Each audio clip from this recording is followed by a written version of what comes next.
The day I tossed my graduation cap into the air felt like the first page of a new chapter. Michael and I had our whole future laid out in front of us, or so I thought.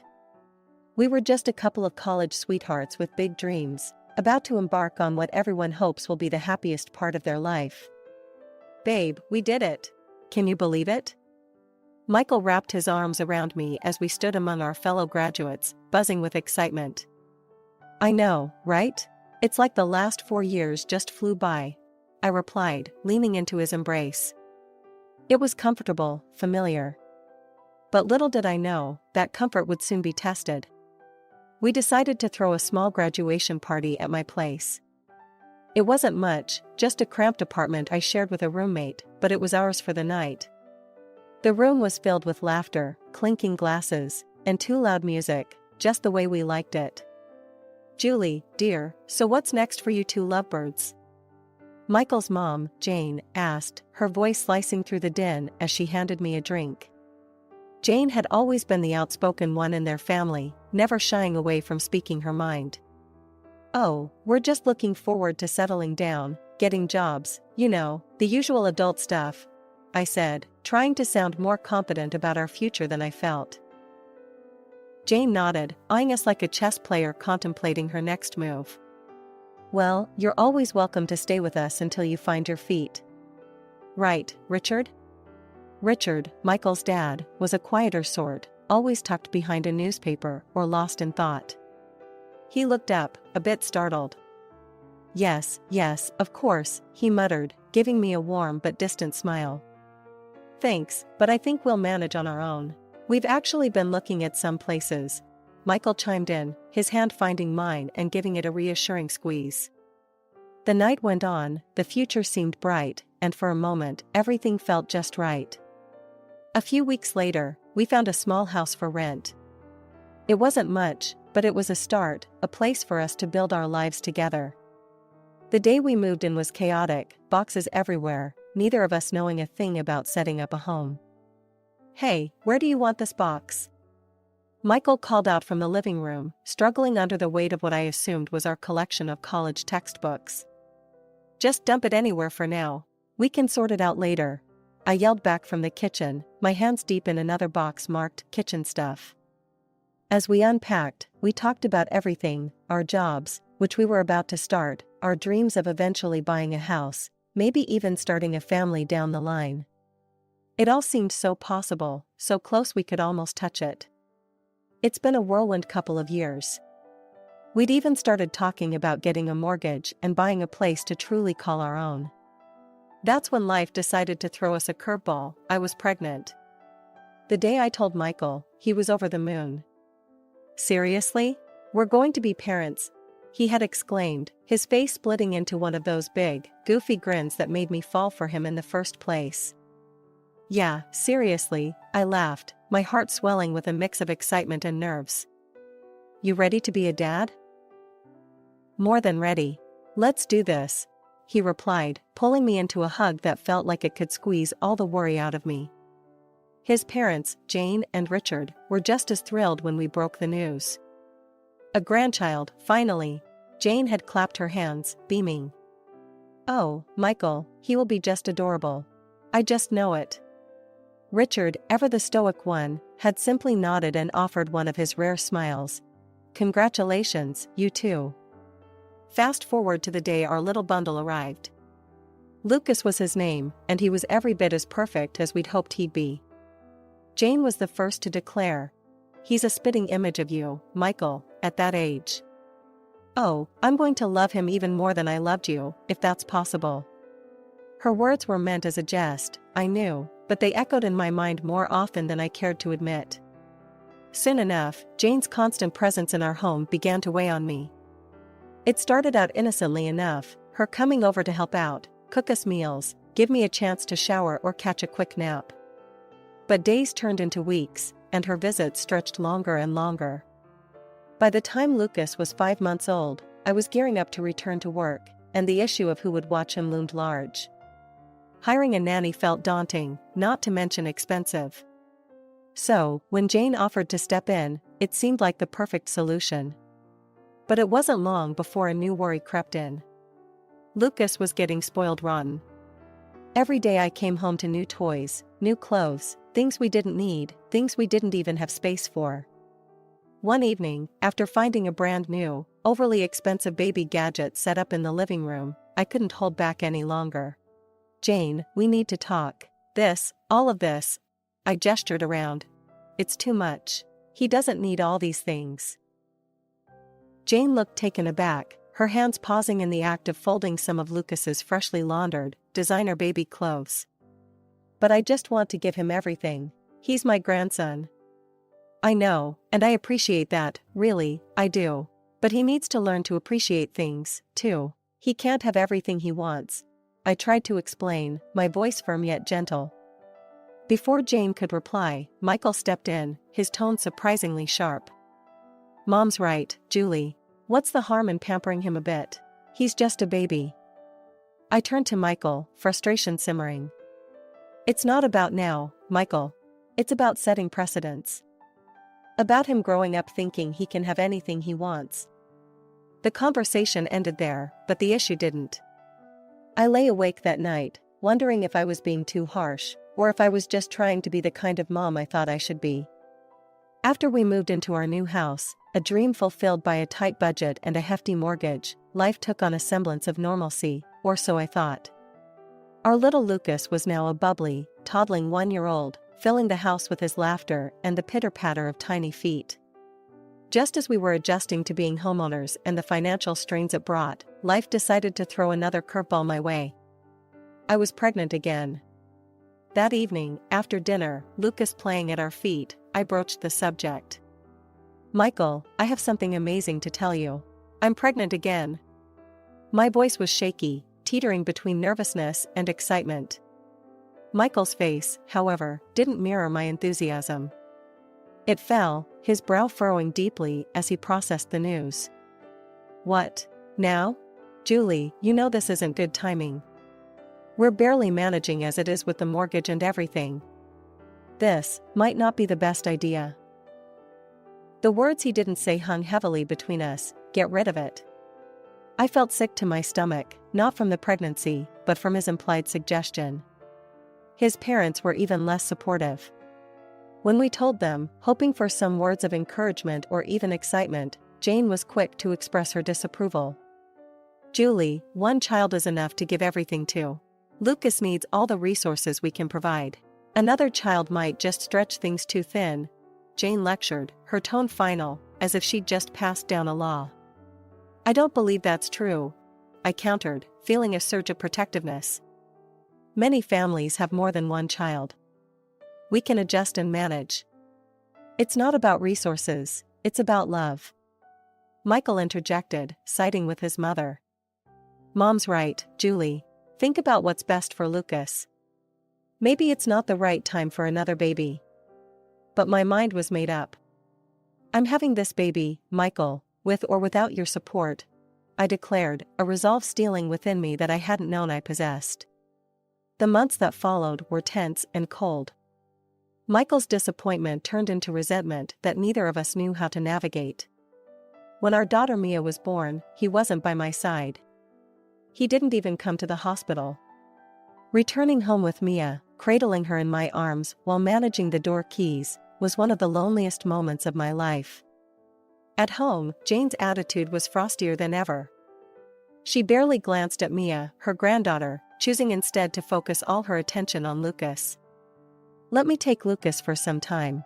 You'll have your hands full with the baby," she offered, her voice devoid of warmth. After a moment's hesitation, I agreed. It would be easier to adjust at home with Mia without Lucas needing my immediate attention. But handing Lucas over to Jane felt like I was splitting my heart in two. The days turned into weeks, and Michael's visits home became fewer and farther between. He often stayed at his mother's, avoiding the responsibility of dealing with Mia or our strained relationship. When Mia turned 1, Lucas returned from staying with his grandparents. He had been away for what felt like forever, and I thought his coming back would bring some normalcy back to our fractured home. I couldn't have been more wrong. Lucas had changed. The little boy who left was not the boy who came back. He had become demanding, defiant, and, frankly, spoiled rotten. It was clear Jane and Michael had doted on him to the extreme, exacerbating the disparity between how my children were treated. Mia, in stark contrast, had grown quiet and self-contained, accustomed to receiving far less attention than her brother.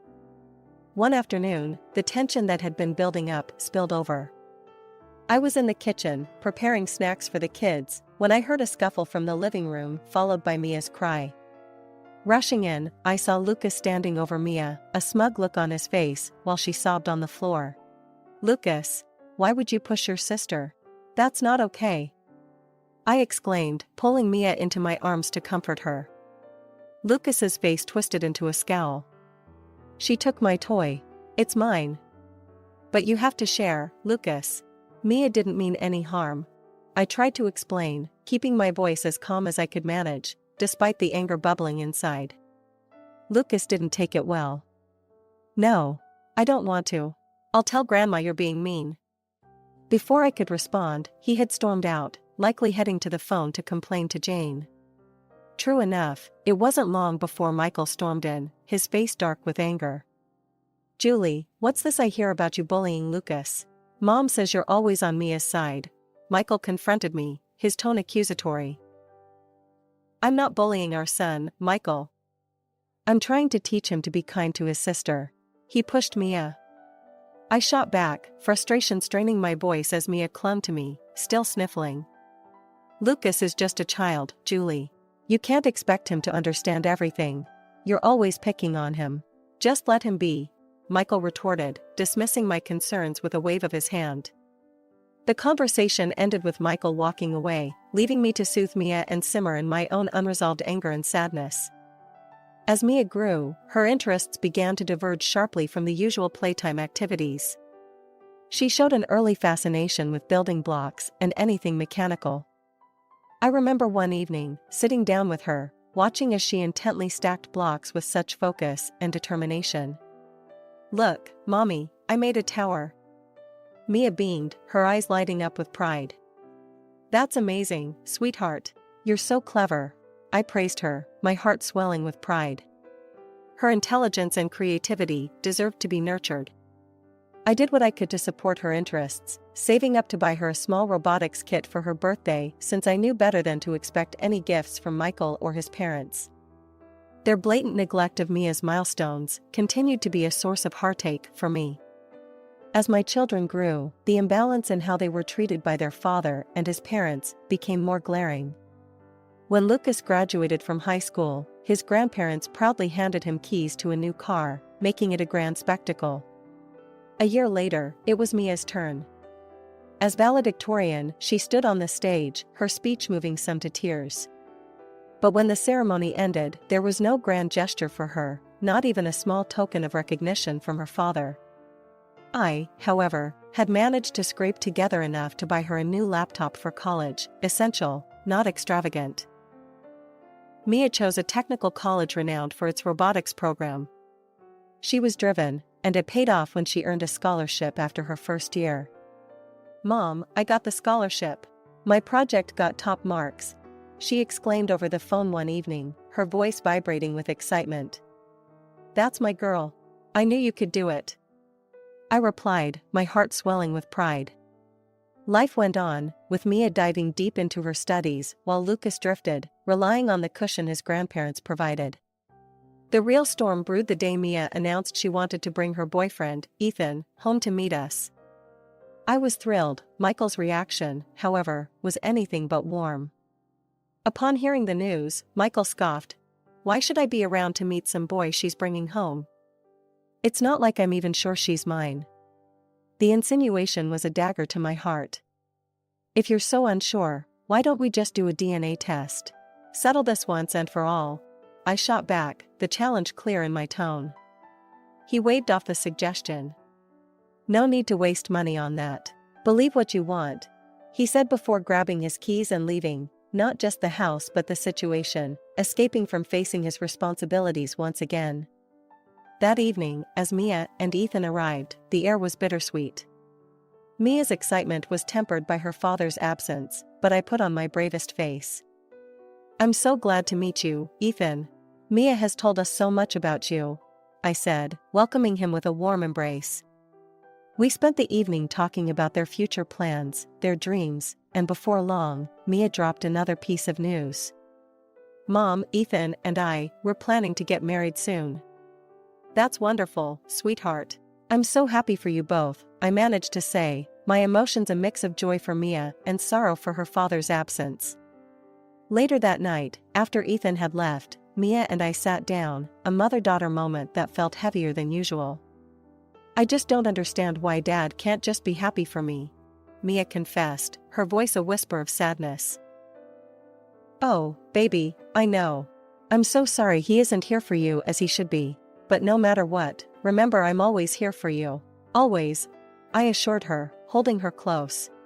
The day of Mia's wedding arrived, a milestone I had both dreaded and longed for, given everything that had transpired over the years. As the guests filled the small chapel, whispers of excitement mingled with the rustle of silk and satin. But there was a palpable absence, the void where Michael, his parents, and Lucas should have been. Mia, dressed in a simple yet stunning gown, her eyes occasionally darting towards the entrance, masked her disappointment well. Mom, have you heard from Dad? She asked, her voice barely above a whisper as we stood in the small bridal suite. I've tried calling him, sweetheart, but his phone goes straight to voicemail, I replied, trying to keep my tone steady despite the anger brewing inside me. Just then, a notification pinged on my phone. It was a live broadcast notification from Michael's social media. Curious and anxious, I clicked it, and there he was, not in a suit ready for his daughter's wedding but in ski gear, laughing with Jane and Richard by his side, snow-capped mountains in the background. In a moment of sheer disbelief, I typed a comment on the live broadcast, my fingers shaking. Why are you not at your daughter's wedding? It took him only a moment to see the comment. We decided this was a better use of our time, he responded callously, the camera panning to show a smiling Lucas. Family time. I felt Mia peering over my shoulder, her eyes widening in hurt and disbelief as she watched the scene unfold. She turned away, her decision made in an instant. I don't need him. I'll walk myself down the aisle. From today on, I consider my father dead to me. As the bridal march began, Mia squared her shoulders and walked down the aisle alone. At the altar, Mia turned to the gathered friends and family, her voice strong and clear. Thank you for being here today. I apologize for my father's absence, he chose differently today. After the ceremony, at the reception, Mia invited the guests to watch a video she had prepared. I made this for my father, to show him what he missed throughout my life, she announced, her voice cracking slightly with emotion. The video was a compilation of clips, birthdays with no presents from her father, holidays where her brother was the center of attention, numerous moments of being overlooked and ignored by her grandparents. The stark contrast of her childhood next to her brother's was painful and poignant. The room was silent except for the occasional sniffle. As the video ended, the support for Mia was overwhelming. Guests approached her, offering words of comfort and admiration for her strength. Later that evening, Mia took the stage, her eyes scanning the room, landing on me. I want to thank my mom, the strongest woman I know, for everything. She gave me life, and then she gave me everything she could to make it a good one, despite everything else.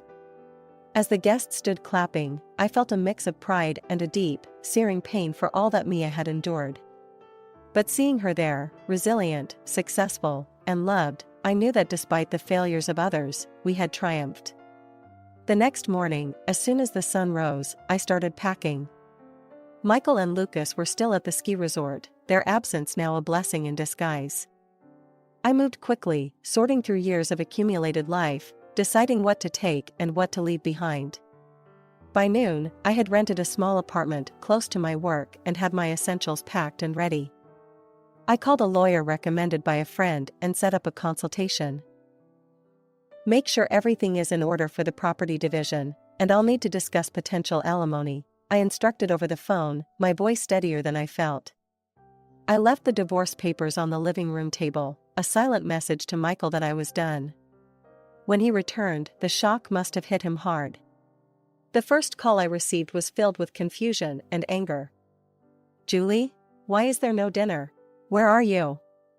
His voice was demanding, expecting the routine that had governed our lives for so long. "I'm not coming back, Michael. I've filed for divorce. You'll find the papers on the table," I replied, my voice calm, devoid of the emotion that once would have made me tremble. "What? Are you a moron? You can't do this, Julie. You need to come back and discuss this," he blustered, his voice a mix of incredulity and fury. "There's nothing to discuss. I'm done, Michael. I hope you find what you're looking for," I said before hanging up, cutting off any further argument. The divorce proceedings were tough. Michael fought against the terms, but the law was on my side. I received half the value of our house and sufficient alimony to compensate for the salary disparity between us. It wasn't just a financial win, it was my freedom, hard-earned and overdue. Meanwhile, Mia's achievements added a brighter note to my transition. She had joined a prestigious scientific laboratory soon after her graduation, where her talent and hard work had quickly been recognized. She called me one evening, her voice bubbling over with excitement. "Mom, I got it. The award I applied for, $1 million for my work on bionic prostheses. We're going to revolutionize the way we help amputees," Mia explained, her enthusiasm infectious. "That's amazing, Mia. I'm so proud of you," I responded, my heart swelling with pride. With the award money, Mia and her husband bought a beautiful house, a place they could call their own and start anew, just as I was doing in my small apartment.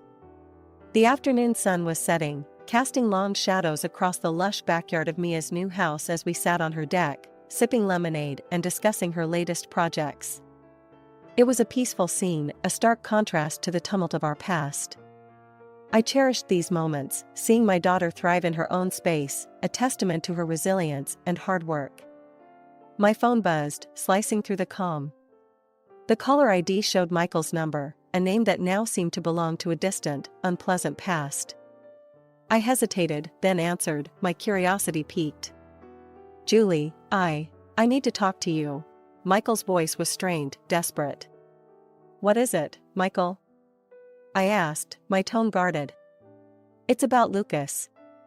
He's gotten himself into a mess, big debts. We've had to sell the house to cover some of it, but it's not enough. I was hoping." "You were hoping what, Michael?" I cut him off, not wanting to drag out his plea. "Well, Mia's got that big award, right? I was thinking maybe she could help her brother out," he stammered, the request hanging between us like a bad smell. I felt a rush of indignation. "You're asking Mia for money? After all this time, that's why you call?" Before I could continue, Mia, who had been listening, took the phone from my hand. "Dad, you're dead to me. Don't call us again. I won't help you or Lucas," she said, her voice icy cold. She hung up the phone and handed it back to me, her hand shaking slightly. I reached out and pulled her into a hug, whispering, "I'm right here, sweetheart. I'm so proud of you." Mia leaned into the embrace, her body tense with the effort of confronting her father. "Thanks, Mom. I can't believe he'd only call for that." The weeks that followed brought a cold silence from Michael's end. Word through the grapevine was that he, along with his parents and Lucas, had moved into a small rented apartment, their finances drained by Lucas's irresponsible behaviors. They were caught in a cycle of debt, their salaries and pensions barely covering the interest payments. As for Lucas, my heart ached for him, despite everything. Our estrangement wasn't what I had wanted, but his choices, influenced by his father and grandparents, had led us down this path. I sometimes wondered if things could have been different, if there was something I could have done to change the course of our relationship. One quiet evening, as Mia and I sat watching an old movie, she turned to me, her eyes thoughtful. "Mom, do you ever regret how things turned out with Lucas?" I paused, considering her question. "I regret that he's in trouble and that he's cut off from us. But we made our choices with the best intentions, Mia. Sometimes, that's all we can do." Our lives had diverged sharply from where I once thought we'd be. Michael and I were worlds apart, not just in distance, but in every way that mattered. Lucas, caught in his own spiral, seemed a universe away. But here with Mia, in her success and stability, in the warmth of the life she'd built, I found a bittersweet peace.